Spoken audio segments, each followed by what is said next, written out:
Hello, good evening students. पिछले class में हम लोग ईएमआई एंड एसी पढ़ चुके हैं।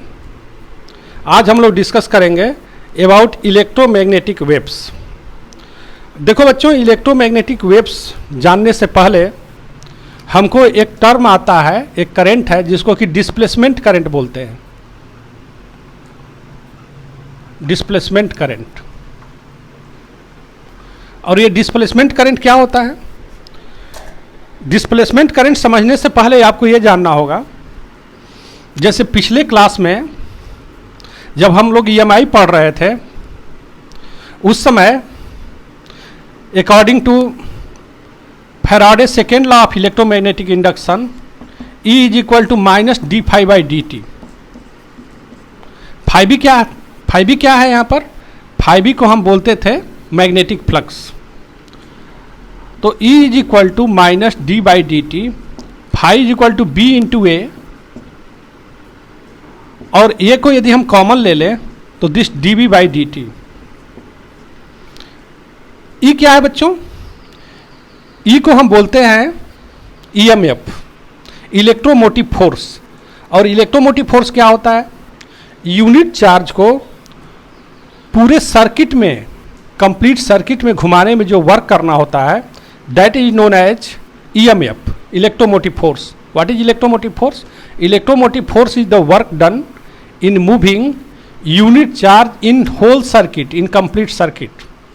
तो पूरे सर्किट में वर्क डन निकालने के लिए हमको क्या चाहिए बच्चों? वर्क डन निकालने के लिए हमको फोर्स चाहिए, और एक कूलम चार्ज पर जो फोर्स लगता है उसको हम बोलते हैं ई, इलेक्ट्रिक फील्ड। तो इलेक्ट्रिक फील्ड इंटू डिस्प्लेसमेंट, यानी force into displacement, this is known as work. E into D L, this is known as work. Force into displacement is known as work. मान लीजिए यहाँ पर electric field E है और displacement D L है, तो work done कितना होगा? E into D L. तो ये केवल डी एल डिस्प्लेसमेंट में ये यूनिट चार्ज को यहाँ से यहाँ तक ले जाने में वर्क डन है।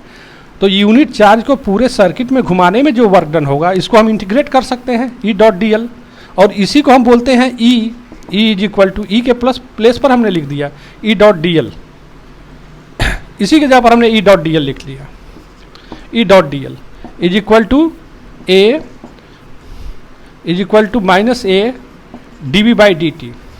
अब यहाँ पर आप इस कंक्लूजन पर पहुँच सकते हैं कि changing magnetic field produces electric field. यदि मैग्नेटिक फील्ड में चेंज हो रहा है तो इलेक्ट्रिक फील्ड प्रोड्यूस होती है। Okay, changing magnetic field produces electric field. This is according to Faraday second law of electromagnetic induction.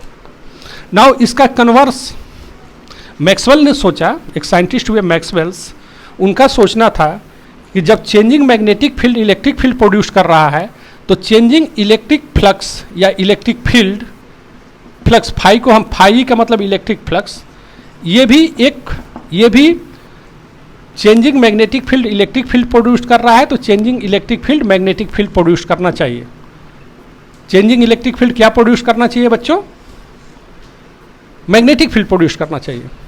अब देखो बच्चों, इस चीज़ को समझने के लिए आप ध्यान दीजिए, हम चेंजिंग इलेक्ट्रिक फ्लक्स के विषय में जानना चाह रहे हैं। तो हम एक ऐसा सिस्टम देखते हैं, मान लीजिए कि ये पैरेलल प्लेट कैपेसिटर है, और ये पैरेलल प्लेट कैपेसिटर कनेक्टेड है एसी सोर्स से। This parallel plate capacitor is connected with the AC source. AC source की जब हम बात कर रहे हैं तो यहाँ पर करंट का डायरेक्शन चेंज हो रहा है, करंट का मैग्नीट्यूड चेंज हो रहा है, एज वेल एज करंट का डायरेक्शन चेंज हो रहा है। करंट का मैग्नीट्यूड चेंज होने का मतलब इस प्लेट पर जो चार्ज है उसका मैग्नीट्यूड भी चेंज हो रहा है टाइम टू टाइम, और इस पर जो पोलरिटी है इसका, कभी ये प्लस हो रहा है, कभी नेक्स्ट टाइम में ये प्लेट प्लस है, फर्स्ट टाइम में ये प्लेट पॉजिटिव है, नेक्स्ट टाइम में ये प्लेट निगेटिव हो जाएगा। तो मान लीजिए, आप इस बात को थोड़ा सा लिखिए, जैसे डिस्प्लेसमेंट करंट लिखे हुए हैं, तो आप लिखेंगे कंसीडर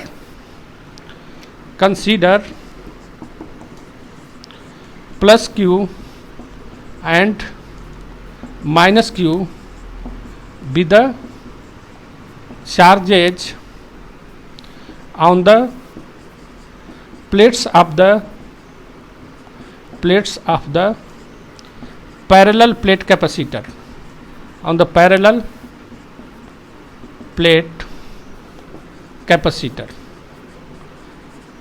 having plate area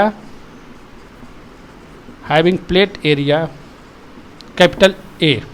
ये आपको यहाँ पर at any instant of time t with the charge on the plates of the parallel plate capacitor at any instant of time t, at any instant of time t। क्योंकि charge तो हमेशा यहाँ पर change हो रहा है, charge का magnitude और डायरेक्शन हमेशा यहाँ पर चेंज हो रहा है, इसलिए किसी पर्टिकुलर समय पर किसी पर्टिकुलर टाइम पर इस प्लेट पर कितना चार्ज है बच्चों, प्लस क्यू चार्ज है और यहाँ पर माइनस क्यू चार्ज है। और इस प्लेट का प्लेट एरिया क्या है, कैपिटल ए है। इसको आप लिख लीजिए।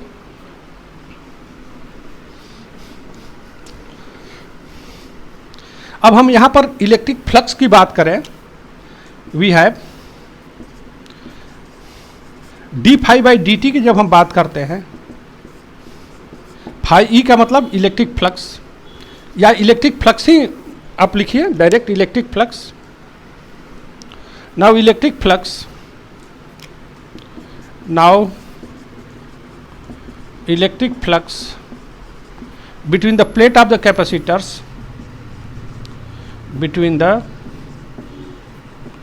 plates of the capacitor, electric flux कितना होगा भाई, इलेक्ट्रिक फ्लक्स कितना होगा, फाई ई हम बोलेंगे, this is equal to E into A. Electric flux की बात करेंगे तो this is phi is equal to E into A. अब यहाँ पर देख लो बच्चों, इलेक्ट्रिक फील्ड का डायरेक्शन क्या होगा, electric field at that instant, electric field तो हमेशा पॉजिटिव से निगेटिव की ओर जाएगा, पॉजिटिव प्लेट से निगेटिव प्लेट की ओर। और इसके परपेंडिकुलर हम एक एरिया रख दिए हैं, इसके परपेंडिकुलर हमारा एक एरिया रखा हुआ है। तो आप देख सकते हैं यहाँ पर कि इलेक्ट्रिक फील्ड और जो एरिया है इसके बीच में एंगल 0 है, एरिया परपेंडिकुलर है, इसका मतलब उस पर जो नॉर्मल ड्रॉ किए हैं, नॉर्मल और इलेक्ट्रिक फील्ड के बीच में एरिया क्या है बच्चों, नॉर्मल और इलेक्ट्रिक फील्ड के बीच में एरिया 0 है। तो E डॉट डी एस की हम बात करेंगे तो E A cos theta, theta will be what 0, इसलिए हम इलेक्ट्रिक फ्लक्स को सीधा लिखेंगे phi is equal to E into A. तो now this phi E is equal to electric field between plates of the capacitor you know sigma by epsilon naught into A. क्यों, क्योंकि electric field plates के बीच में electric field होता है sigma by epsilon not. ये आप note कर लेंगे। अब ये नोट करने के बाद आप लिखिए, स्टेप वाइज लिखते चले जाइए। Now this phi E is equal to sigma into A को हम क्यू लिखेंगे, क्यू बाई एप्सिलॉन नॉट। क्यों, क्योंकि surface charge density sigma is equal to होता है क्यू बाई ए। अब दोनों ओर जरा डिफ्रेंशिएट कर दीजिए, दोनों ओर डिफ्रेंशिएट कर दीजिए। तो D phi by D T this is equal to D by D T Q by epsilon naught. It means what, it means epsilon naught को आप बाहर ले लीजिए, तो D phi E by D T is equal to 1 by epsilon naught D Q by D T. ये आप note कर लेंगे। एप्सिलॉन नॉट को आप क्रॉस मल्टीप्लिकेशन कर दीजिए, तो this epsilon naught D phi E by D T is equal to this D Q by D T. इसी को हम बोलते हैं displacement current, where D Q by D T is equal to, या यहाँ पर सिंस लिख सकते हैं, since D Q is equal to D T is equal to current and that current is known as displacement current. तो यदि displacement current को हमको डिफाइन करना होगा, डिस्प्लेसमेंट करंट को यदि हमको डिफाइन करना होगा तो कैसे डिफाइन करेंगे? Displacement current is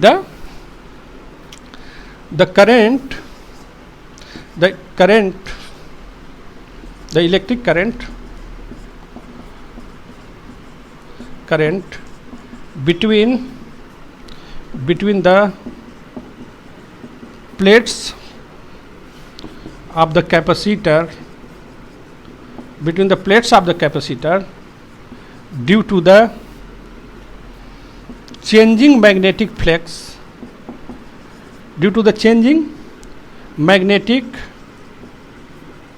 magnetic flux between the plates of the capacitors, plates of the capacitor due to the changing magnetic flux. जो मैग्नेटिक फ्लक्स में यहाँ चेंज हो रहा है, इसके वजह से दोनों प्लेट्स के बीच में जो करंट प्रोड्यूस्ड हुआ, दोनों प्लेट के बीच में जो करंट प्रोड्यूस्ड हुआ, इलेक्ट्रिक करंट जो प्रोड्यूस्ड हुआ, उसी का नाम क्या है बच्चों? डिस्प्लेसमेंट करंट का इज कॉल्ड डिस्प्लेसमेंट करंट,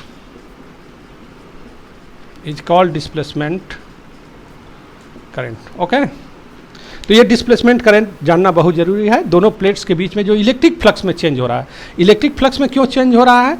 क्योंकि हम ये दोनों प्लेट्स के बीच में हम अल्टरनेटिंग करंट ज्वाइन किए हुए हैं, अल्टरनेटिंग करंट लगाए हुए हैं, अल्टरनेटिंग करंट से कनेक्ट किए हुए हैं।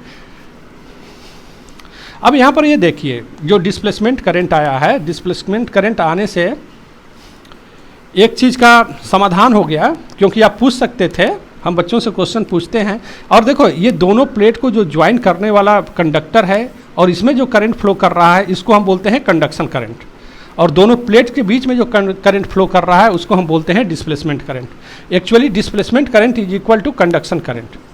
तभी तो ये, और ये डिस्प्लेसमेंट करंट पूरे सर्किट में करंट को कंटिन्यू कर दिया। Conduction current is equal to displacement current, is equal to displacement current। Conduction current और डिस्प्लेसमेंट करंट सेम होता है। डिस्प्लेसमेंट, और लिख लीजिए डिस्प्लेसमेंट करंट के विषय में, displacement current makes the current continuous, displacement current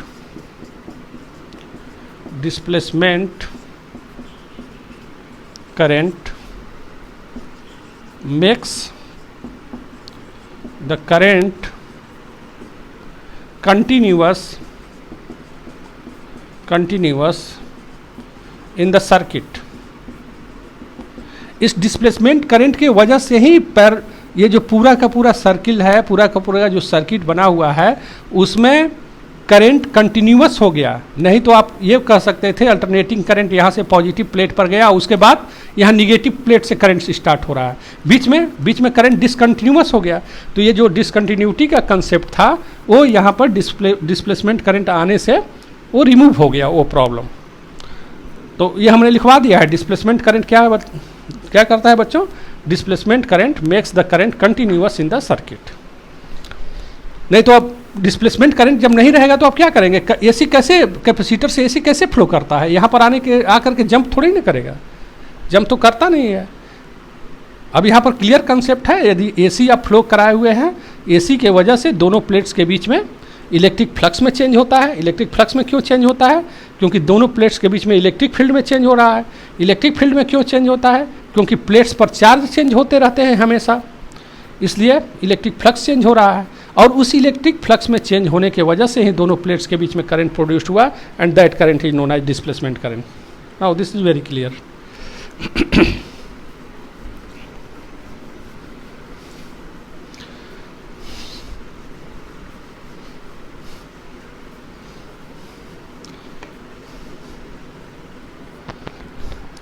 अब देखो बच्चों,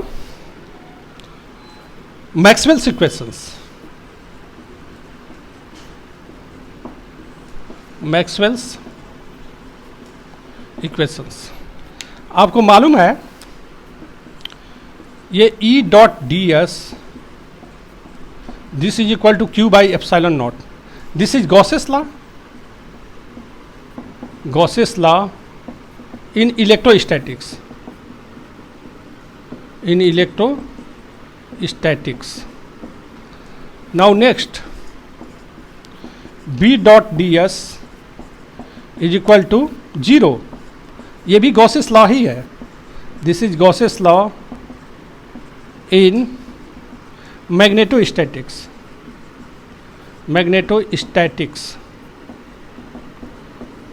नाउ थर्ड, ये आप पढ़े थे, E is equal to minus D phi B by D T.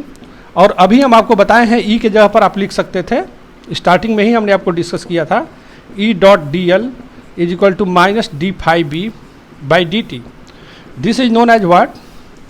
This is Faraday's second law of EMI. Faraday's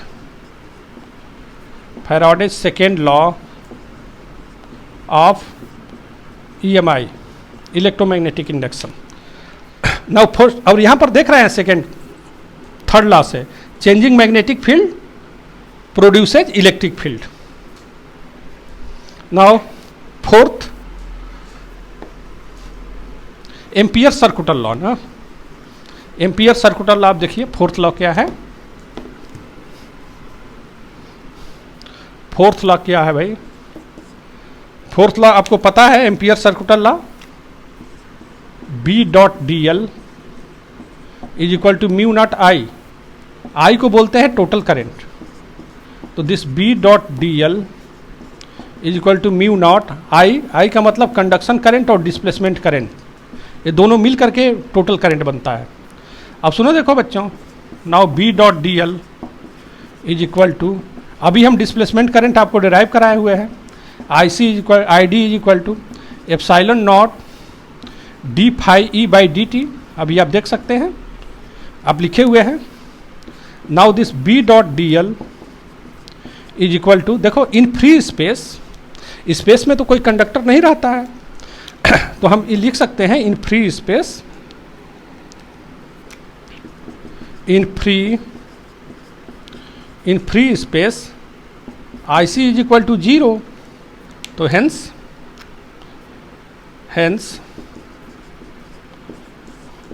B dot D L, I C को आप 0 कर दिए, then mu naught epsilon naught D phi E D T. And this is known as, यहाँ पर तो ये ampere circular law था. ये क्या था बच्चों? ये एम्पियर्स सर्कुलर लॉ. और इसको हम क्या बोलते हैं बच्चों? इसको बोलते हैं modified form of ampere circular law. Modified form of amperes circular law, modified form of ampere circular law. तो यहाँ पर इस चीज़ को आप देख रहे हैं कि changing electric flux produces magnetic field. जो थर्ड लॉ आप देखे थे, फैराडे लॉ, उसमें आप देखे हुए थे कि changing magnetic field produces electric field. Similarly the changing magnetic flux की बात कर रहे हैं, इसका मतलब एरिया तो चेंज नहीं हो रहा है, इसका मतलब इलेक्ट्रिक फील्ड चेंज हो रहा है. तो changing electric field produces magnetic field. तो ये जो चारों लॉ है, जो चारों इक्वेशंस हैं, इन्हीं को हम मैक्सवेल्स इक्वेशंस बोलते हैं. बच्चों आप देखो, अब ये आप कह सकते हैं कि ये तो पहला तो गॉसेस लॉ है, दूसरा भी गॉसेस लॉ है, थर्ड तो एम्पियर सर्कुलर लॉ है, और नहीं, थर्ड तो Faraday law of electromagnetic induction है, second Faraday second law of electromagnetic induction, fourth है एम्पियर सर्कुलर लॉ. हाँ, उसमें थोड़ा सा मॉडिफिकेशन मैक्सवेल्स ने किया डिस्प्लेसमेंट करंट का कंसेप्ट दे करके. तो ये काम तो सबका अलग अलग है, तो फिर इसको हम मैक्सवेल्स इक्वेशंस क्यों कहते हैं? मैक्सवेल्स इक्वेशन इसलिए कहते हैं बच्चों कि मैक्सवेल्स ने इन चारों इक्वेशंस को यूनिफाइड कर दिया. जैसे आप सैंड आपको पता है, सीमेंट आपको पता है, आपको रॉड पता है, आपको कंक्रीट पता है, सब चारों तो अलग अलग हैं, लेकिन जब चारों को आप यूनिफाइड करते हैं, एक में मिला देते हैं, तो उससे घर बन जाता है, मकान बन जाता है, दीवार बन जाती है. तो यही काम मैक्सवेल्स ने किया. मैक्सवेल्स ने चारों इक्वेशंस को मिला करके और एक नया चीज़ का इन्वेंशन किया, जिसको हम बोलते हैं क्या? Electromagnetic waves. इलेक्ट्रोमैग्नेटिक वेव्स की अब यहीं से शुरुआत होती है. आप लिखिए इलेक्ट्रोमैग्नेटिक वेव्स. Electromagnetic waves. आप देखे थे बच्चों कि changing electric field produces magnetic field. The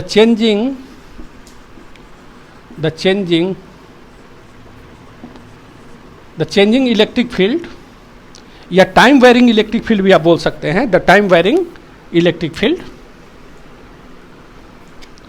the time varying, time के साथ चेंज हो रहा है, the time varying magnetic field produces the time varying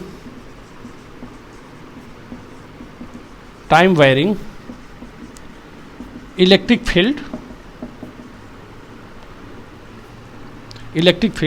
and vice versa कहने का मतलब कि the time varying electric field produces magnetic field. ये हम लोग देख चुके हैं यहाँ पर। और इसका मतलब मैग्नेटिक फील्ड में चेंज हो रहा है तो इलेक्ट्रिक फील्ड में चेंज हो रहा है, इलेक्ट्रिक फील्ड में चेंज हो रहा है तो मैग्नेटिक फील्ड में चेंज हो रहा है। It means there is disturbance in इसी को हम बोलते हैं इलेक्ट्रोमैग्नेटिक डिस्टर्बेंस। एंड इसके बाद आप लिखेंगे दिस इलेक्ट्रोमैग्नेटिक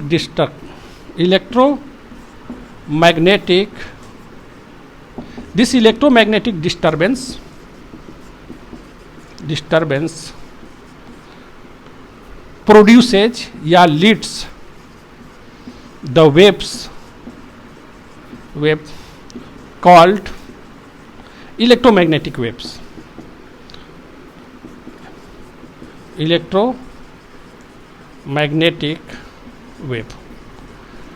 आप यहाँ पर लिखे हैं द इलेक्ट्रोमैग्नेटिक डिस्टर्बेंस। यहाँ पर जो इलेक्ट्रिक फील्ड चेंज हो रहा है, मैग्नेटिक फील्ड चेंज हो रहा है, तो इसी को हम बोल रहे हैं इलेक्ट्रोमैग्नेटिक डिस्टर्बेंस है। इलेक्ट्रिक फील्ड चेंज हो रहा है, फिर उससे मैग्नेटिक फील्ड में चेंज हो रहा है, मैग्नेटिक फील्ड में चेंज हो रहा है, उसके वजह से इलेक्ट्रिक फील्ड में चेंज हो रहा है। तो इसी चीज़ को हम बोल रहे हैं इलेक्ट्रोमैग्नेटिक डिस्टर्बेंस। और डिस्टर्बेंस आपको पता है, डिस्टर्बेंस का मतलब वेव क्या है? Wave is a disturbance. तो the electromagnetic disturbance leads the wave called electromagnetic waves. Okay, कुछ चीज़ और लिख लीजिए इलेक्ट्रोमैग्नेटिक वेव्स के विषय में। देखो, किसी पर्टिकुलर समय पर टाइम वेरिंग इलेक्ट्रिक फील्ड है और टाइम वेरिंग मैग्नेटिक फील्ड है। तो the time varying electric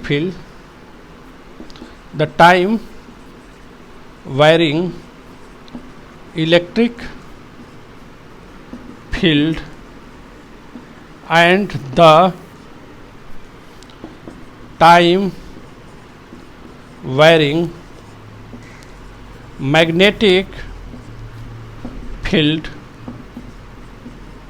are mutually perpendicular to each other, are mutually perpendicular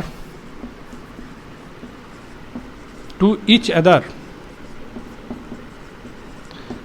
and they are perpendicular to the direction of propagation of wave and perpendicular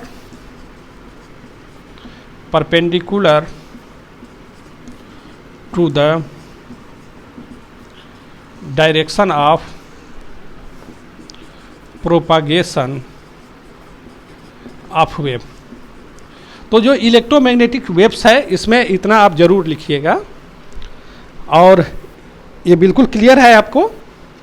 the time varying electric field produces time varying magnetic field, the time varying magnetic field produces time varying electric field, और इसी के वजह से electromagnetic waves produce होते हैं। जैसे हम में चेंज हो रहा है, हम में चेंज होने की वजह से हमारे स्टूडेंट्स में चेंज हो रहा है, सिमिलरली हमारे स्टूडेंट्स में चेंज होने की वजह से हम में भी चेंज हो रहा है, और दोनों लोगों में जो चेंज हो रहा है लगातार, इसके वजह से टीचिंग लर्निंग प्रोसेस हमारा आगे बढ़ रहा है। तो यहाँ पर तीन चीज हो गया, हम हो गए, स्टूडेंट्स हो गए और टीचिंग लर्निंग प्रोसेस हो गया, हमारा सिलेबस भी आप बोल सकते हैं। अब देखो बच्चों, इलेक्ट्रोमैग्नेटिक वेव्स को कैसे हम प्रोड्यूस करेंगे। What is basic source of electromagnetic waves. देखो, इलेक्ट्रोमैग्नेटिक वेव्स का बेसिक सोर्स क्या है? The accelerating charge. Production of electromagnetic waves लिख लीजिए, production of electromagnetic waves, EMW हम लिख दे रहे हैं। तो अब इसमें लिख लीजिए the accelerating charge is the basic source of electromagnetic waves, EMW हमने लिख दिया। एक्सेलरेट, कोई भी चार्ज यदि एक्सेलरेट कर रहा है तो हमको इलेक्ट्रोमैग्नेटिक वेव्स प्रोड्यूस्ड होती है। अब इसके लिए इलेक्ट्रोमैग्नेटिक वेव्स प्रोड्यूस करने के लिए हर्ट्ज जी ने एक एक्सपेरिमेंट सेटअप किया। उस एक्सपेरिमेंट को देखो बच्चों, हम डिस्प्ले कर दे रहे हैं इसको, इसका नाम हम रखते हैं हर्ट्ज एक्सपेरिमेंट। आप देख लो यहाँ पर सेटअप हर्ट्ज एक्सपेरिमेंट को आप देखिए। इसमें क्या है बच्चों, आप देख सकते हैं यहाँ पर कि दो प्लेट्स हैं, दो मेटालिक प्लेट्स हैं और उनके बीच का डिस्टेंस 60 सेंटीमीटर होता है और दोनों प्लेट्स दो रॉड्स R1 और R2 से कनेक्टेड हैं और दोनों रॉड से दो स्फीयर्स S1 और S2 कनेक्टेड हैं। दोनों स्फीयर S1 और S2 के बीच के डिस्टेंस को हम चेंज कर सकते हैं। जनरली इसको 2 सेंटीमीटर या 3 सेंटीमीटर रखा जाता है।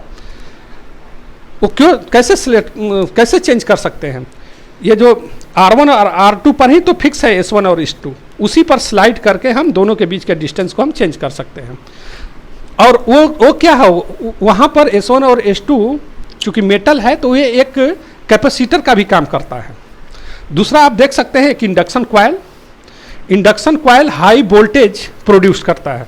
इंडक्शन कॉइल आप देखते हैं वो दोनों स्फीयर्स के बीच में हाई वोल्टेज प्रोड्यूस कर रहा है और उस हाई वोल्टेज के वजह से जो दोनों स्फीयर्स हैं उसके बीच में जो गैप है और वहाँ जो एयर है, एयर आयोनाइज्ड होने लगते हैं।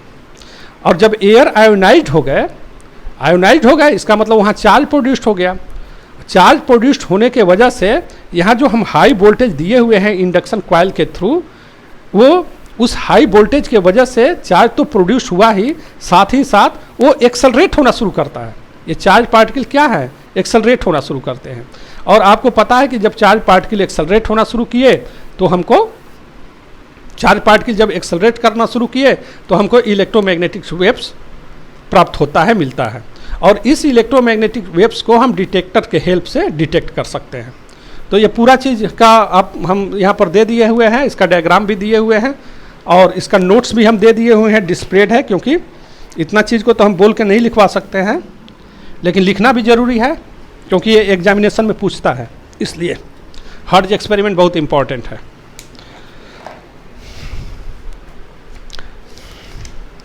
ठीक है बच्चों, कैरेक्टरिस्टिक्स ऑफ इलेक्ट्रोमैग्नेटिक वेव्स देख लीजिए। हम डिस्प्ले कर दे रहे हैं कैरेक्टरिस्टिक्स ऑफ या प्रॉपर्टीज ऑफ इलेक्ट्रोमैग्नेटिक वेव्स। अब वन बाय वन प्रॉपर्टीज को थोड़ा देख लीजिए। First property, electromagnetic waves do not require any material medium for their propagation. देखिए पहला पॉइंट, मीडियम में चलने के लिए, इलेक्ट्रोमैग्नेटिक वेव्स को चलने के लिए कोई मीडियम की ज़रूरत नहीं होती है। सेकेंड देखिए, speed of electromagnetic waves in free space और vacuum is given by, light की स्पीड को हम कैसे बता सकते हैं बच्चों, c = 1/√μ0 epsilon naught. Mu naught को क्या हम बोलते हैं, mu naught is known as permeability of the vacuum and epsilon naught is known as permittivity of the vacuum. Third point देखिए, speed of electromagnetic waves in a medium is given by v = 1/√μ epsilon. Mu is known as permeability of the medium and epsilon is known as permittivity of the medium. Next लिखिए fourth, electromagnetic waves are self sustaining electric and magnetic field oscillation in space. इसमें जो electromagnetic waves में जो electric field और magnetic field oscillate होता रहता है वो सेल्फ सस्टेन्ड है, इसमें कोई बाहर से कोई इंटरफेरेंस नहीं है। फिफ्थ पॉइंट देखिए, the electromagnetic waves are transverse in nature. इसमें इलेक्ट्रिक फील्ड होता है, मैग्नेटिक फील्ड होता है। These electric field and magnetic field are mutually perpendicular to each other and they are perpendicular to direction of propagation of the wave. 6, देखो जब electric field है, magnetic field है, तो electric field change हो रहा है, टाइम वेरिंग है, तो इसका मैग्नीट्यूड होगा। तो the ratio of magnitude of electric field that is E naught and the ratio of magnitude of magnetic field B naught, इन दोनों रेशियो को हम बोलते हैं C. The ratio of amplitude of electric field and amplitude of magnetic field is known as C, that is speed of light. 7th देख लीजिए, 7th point, electromagnetic waves carry energy as they travel from one point to another point in the space without any material medium or actual transfer of material medium. Energy का transfer होता है electromagnetic wave जब travel होती है तो, लेकिन medium खुद transfer नहीं होता। The average energy density of an electromagnetic waves is given by, ये देखिए, U E plus U B, this is equal to half epsilon naught E naught square plus B naught square upon 2 mu naught square. इसको हम already derive करा चुके हैं जब हम energy in coil बताए हुए थे, एनर्जी इन सेल्फ इंडक्शन जब बताए हुए हैं तो इसको हम डेराइव कराए हुए हैं। 8वां पॉइंट देखिए, 8th point, the intensity of an electromagnetic wave depends upon the amplitude of electric field and amplitude of magnetic field. ये फार्मूला आप देख लीजिए। 9th बहुत इंपॉर्टेंट चीज़ है, देखो 9th पॉइंट, ये जो इलेक्ट्रोमैग्नेटिक वेव्स है, जब किसी भी सरफेस पर इलेक्ट्रोमैग्नेटिक वेव्स को हम डालते हैं तो वहाँ पर केवल एनर्जी का ट्रांसफ़र नहीं होता है बल्कि मोमेंटम का ट्रांसफ़र होता है। और जब मोमेंटम के ट्रांसफ़र की जब हम बात करते हैं, जब भी मोमेंटम ट्रांसफ़र हो रहा है यानी चेंज, मोमेंटम में चेंज हो रहा है, तो वहाँ पर फोर्स एक्सर्ट करता है। आपको पता है rate of change of momentum is known as force. और किसी सरफेस पर यदि फोर्स हुआ, यूनिट एरिया पर फोर्स अप्लाई करने लगा तो वहाँ पर प्रेशर प्रोड्यूस्ड होता है। तो यदि इलेक्ट्रोमैग्नेटिक वेव्स को किसी सरफेस पर आप डाल रहे हैं तो वहाँ पर उस सरफेस पर प्रेशर एक्सर्ट होता है। 10 point, electromagnetic waves transport energy, the rate of energy of electromagnetic wave transported per unit area is represented by a quantity called Poynting vector. देखो कैपिटल एस जो देख रहे हैं आप, कैपिटल एस को बोलते हैं हम पॉइंटिंग वेक्टर। और ये क्या है? This is rate of energy of electromagnetic waves transported per unit area, unit area से कितनी एनर्जी पास कर रही है, इसी को हम पॉइंटिंग वेक्टर एस से डिनोट करते हैं। And this S is equal to 1 mu naught bracket में vector A cross vector B. The direction of S at any point gives the direction of energy transported at that time. Unit of Poynting vector is, चूंकि energy है पर unit area से कितनी energy cross कर रही है, तो पर यूनिट एरिया को, पर यूनिट टाइम को हम वाट बोलेंगे और पर यूनिट एरिया के लिए हम मीटर स्क्वायर बोलते हैं, पर मीटर स्क्वायर। तो इसकी यूनिट हो गई वाट पर मीटर स्क्वायर। नेक्स्ट पॉइंट 11 देखिए, an accelerated charge particle is a basic source of electromagnetic wave. Electromagnetic wave कैसे प्रोड्यूस्ड होती है भाई? Due to accelerating charge particle. 12, the electric field vector E, जो इलेक्ट्रिक फैक्टर, देखो यहाँ इलेक्ट्रिक फील्ड वेक्टर और magnetic field vector होता है, लेकिन जो मेन काम है the electric field vector E is mainly responsible for the optical effects of electromagnetic waves. Therefore the electric field vector is called light vector. Electric field vector को हम light vector भी बोलते हैं।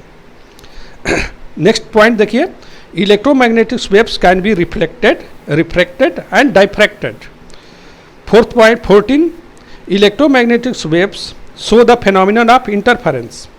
चूँकि वेव है तो वेव में interference होगा, सुपरपोजिशन होगा, पोलराइजेशन होगा, रिफ्लेक्शन होगा, रिफ्रैक्शन होगा, डिफ्रैक्शन होता है। तो ये सब पॉइंट 14 तक आप लिख चुके हैं। 16 है, electromagnetic waves follow the superposition of principle, ये भी हम बता दिए आपको। 17 पॉइंट, लास्ट पॉइंट, और ये बहुत इंपॉर्टेंट पॉइंट है, electromagnetic waves are not deflected by magnetic and electric field. Magnetic, electric field और मैग्नेटिक फील्ड से डेविएट नहीं होता है। तो ये रहा, दीज आर द कैरेक्टरिस्टिक्स या प्रॉपर्टीज ऑफ इलेक्ट्रोमैग्नेटिक वेव्स, जो कि आपको जानना चाहिए। नेक्स्ट बच्चों, हम इलेक्ट्रोमैग्नेटिक स्पेक्ट्रम की बात करते हैं। जब इलेक्ट्रोमैग्नेटिक स्पेक्ट्रम की बात करते हैं तो थोड़ा सा इसको पहले आप समझ लीजिए। इसको हम 7 रेडिएशंस, विजिबल, उसके बाद इसके ऊपर हमारा होता है सबसे ऊपर है रेडियो, रेडियो वेव्स,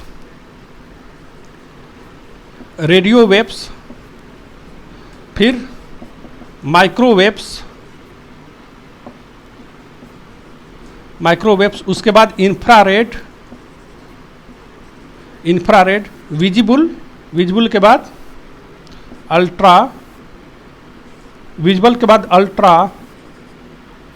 अल्ट्रासोनिक के बाद एक्सरे, और उसके बाद गामा रेज। ये 7 टाइप्स के रेडिएशंस हैं। विजिबल को आप मेन में बीच में रख लीजिए, तो उसके 3 रेडिएशंस ऊपर हैं और 3 रेडिएशंस नीचे हैं। ऊपर वाला रेडिएशंस कौन है बच्चों? Radio waves, microwaves. ये इसका वेवलेंथ, घटते हुए वेवलेंथ पे सबसे ज़्यादा वेवलेंथ रेडियो का होता है, उसके बाद माइक्रो का, फिर इंफ्रा का, फिर विजिबल का, फिर अल्ट्रा का, एक्सरे और गामा रेज का वेवलेंथ सबसे कम होता है। और जब हम फ्रीक्वेंसी की बात करेंगे तो सबसे हाई फ्रीक्वेंसी गामा, फिर ये फ्रीक्वेंसी घटते हुए जा रही है, इधर जा रहे हैं तो फ्रीक्वेंसी घट रही है, और ऊपर से नीचे आ रहे हैं तो वेवलेंथ घट रहा है। तो इसके लिए इसको हम डिस्प्ले कर दे रहे हैं, इसका फ्रीक्वेंसी और वेवलेंथ को आप देख लीजिए, इसको आप नोट कर लीजिएगा।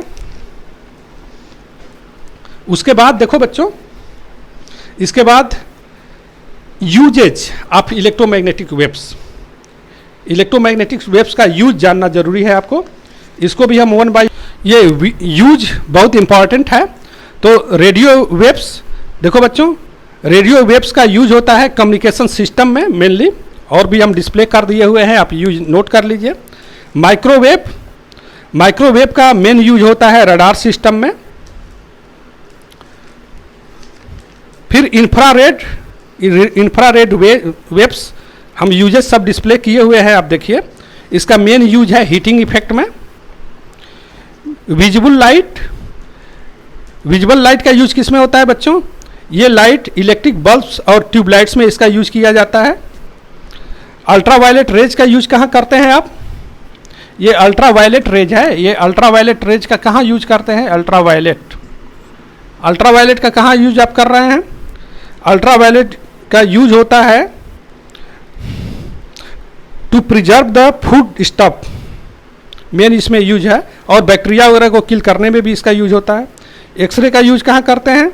In surgery for detection of fractures. Gamma rays treatment of cancer and tumours, यहाँ पर इसका यूज हम करते हैं। तो ये सब सारी चीज़ को हम डिस्प्ले कर दिए हुए हैं, अब इसको आप नोट कर लेंगे। डिस्प्लेड है ये सब, इसका यूज इलेक्ट्रोमैग्नेटिक वेव्स का। Okay, thank you. एक लेक्चर और लेंगे, नेक्स्ट लेक्चर में हम इसका न्यूमेरिकल्स प्रॉब्लम बताएंगे। Okay, thank you.